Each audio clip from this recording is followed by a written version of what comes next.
오늘 저는 성전 재건을 통해서 주어지는 세 가지의 축복이 있는데, 첫째는 예배 회복을 통하여 하나님과의 관계가 회복되어진다는 사실입니다. 이스라엘 백성들은 각 지방에서 흩어져 살다가 일제히 예루살렘에 모여 하나님의 제단을 재건하고 번제를 드립니다. 제단은 하나님 앞에 나아가는 거룩한 통로요 죄 사함의 장소라는 것입니다.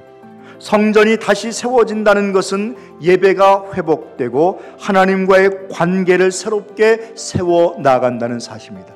눈에 보이는 성전이 다가 아니라 이 성전을 재건하기를 소망했던 그들의 입장에서 이 성전 재건을 통해서 우리는 어떤 복을 받아 누리고 이것의 목적이 무엇인가? 바로 예배가 회복되고 하나님과의 언약의 관계가 새롭게 세워진다는 것입니다. 무너진 제단을 다시 세우게 되기를 주님의 이름으로 축원합니다. 두 번째는 믿음의 연합을 이루게 됩니다. 공동체가 하나가 된다는 거죠. 온 백성의 마음이 하나로 모아져서 성전 건축을 시작합니다.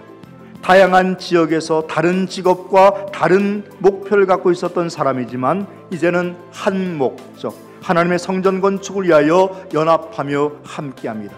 교회는 신앙의 공동체이고 믿음의 중심이라는 사실을 잊지 마시기 바랍니다. 하나님의 일을 할 때 공동체는 하나가 되고 마음이 하나가 되는 것이고 하나님을 영화롭게 한다는 사실입니다. 성경은 우리에게 중요한 사실 하나를 알려주고 있는데, 우리가 원하고 바라는 바대로 지도자가 세워지지 않는 것도 하나님의 역사이고 하나님의 뜻이라는 사실을 잊지 말아야 됩니다. 내가 투표해서 내가 뽑은 사람이 대통령이 되어야 되는 것, 잘못된 생각입니다. 그렇지 않은 사람이 대통령이 되는 것도 하나님의 뜻이고 하나님의 역사는 거기에서도 역사한다는 사실입니다. 메시아적 도구로 사용한다는 사실이죠. 마지막입니다. 오늘도 하나님의 거룩한 성전을 세울 때 임하는 축복이 무엇이냐? 하나님의 은혜를 기억하고 찬양하게 된다는 사실입니다. 성전을 건축함이 단지 기념비적인 사건이 아니라 하나님의 은혜와 하나님의 임재를 경험하는 장소였다는 사실을 기억하시고 이 구원의 역사를 기억하고 감격한 마음으로 나갈 때에 하나님의 역사가 우리 가운데 다시 한번 재현될 줄로 믿습니다. 말씀을 맺습니다.